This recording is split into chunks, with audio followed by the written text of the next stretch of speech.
Stanley "Tookie" Williams was a notorious figure in the world of gang violence, particularly as one of the co-founders of the Crips, a street gang that originated in Los Angeles in the late 1960s and early 1970s.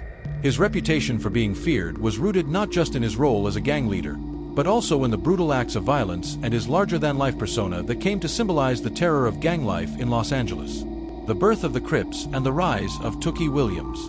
Stanley Williams, along with Raymond Washington, co-founded the Crips in 1969. Initially, the gang's purpose was to protect their neighborhood from other gangs and criminals, but it quickly devolved into a criminal enterprise involved in drug dealing, robbery, extortion, and murder. Williams' role as a co-founder and his physical presence. He was a muscular, imposing figure, immediately set him apart as a dominant force within the gang. Fear and violence. The reputation of Tookie Williams. What made Tookie Williams feared, unlike other drug dealers, was his willingness to use violence to maintain control and his ruthless reputation. Unlike many criminals who operated under a veil of secrecy, Williams' actions were overt and public, adding to the fear he instilled. Violent leadership.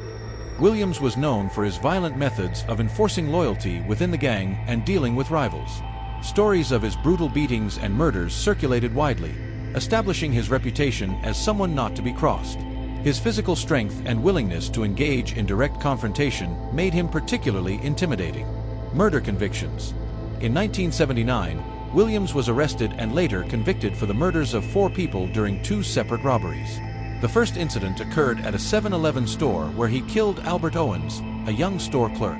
Owens was reportedly forced to lie on the floor before Williams shot him twice in the back with a shotgun. The second incident involved the murder of 3 members of the Yang family: Yanai Yang, his wife Tsai Sha Yang, and their daughter Yichin Lin, during a robbery at their motel. Williams shot each of them in the head at close range. These murders were particularly gruesome and cold-blooded, contributing to the fear surrounding his name. Public image and media. The media played a significant role in amplifying the fear of Williams. The Crips, under his leadership, became synonymous with the epidemic of gang violence that plagued Los Angeles in the 1980s. The portrayal of Williams in the news and on the streets as a ruthless killer only added to his fearsome reputation. The unrepentant criminal.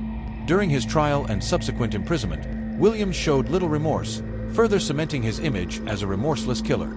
His defiance and lack of repentance were highlighted by prosecutors and media alike, making him a symbol of unrelenting criminality. Offenses and convictions.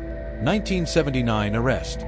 Williams was arrested for the murders of Albert Owens and the Yang family, which led to his conviction. The evidence against him included eyewitness testimony, physical evidence linking him to the crime scenes, and his own incriminating statements. 1981 conviction. He was convicted on 4 counts of first-degree murder and was sentenced to death. His case became a landmark in the discussion about the death penalty and gang violence in the United States. Appeals and clemency requests. Williams spent over 2 decades on death row, during which he became an anti-gang activist, writing children's books and speaking out against gang violence. Despite his efforts to reform and his claims of innocence regarding the murders, all of his appeals for a new trial and clemency were denied. Execution and legacy.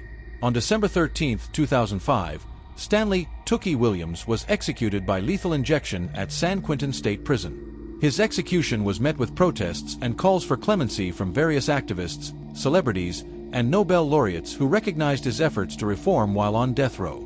However, his past crimes and the heinous nature of the murders he was convicted of were the final determinants in his execution. Williams' legacy is a complex one. While some remember him as a reformed man who tried to right his wrongs from behind bars, others see him as the embodiment of the violent gang culture that has taken countless lives. His story is a stark reminder of the destructive power of gangs and the profound impact one individual's actions can have on an entire community. Thanks for tuning into Sika True Crime Docs. If you enjoyed this story, don't forget to like and subscribe for more captivating tales.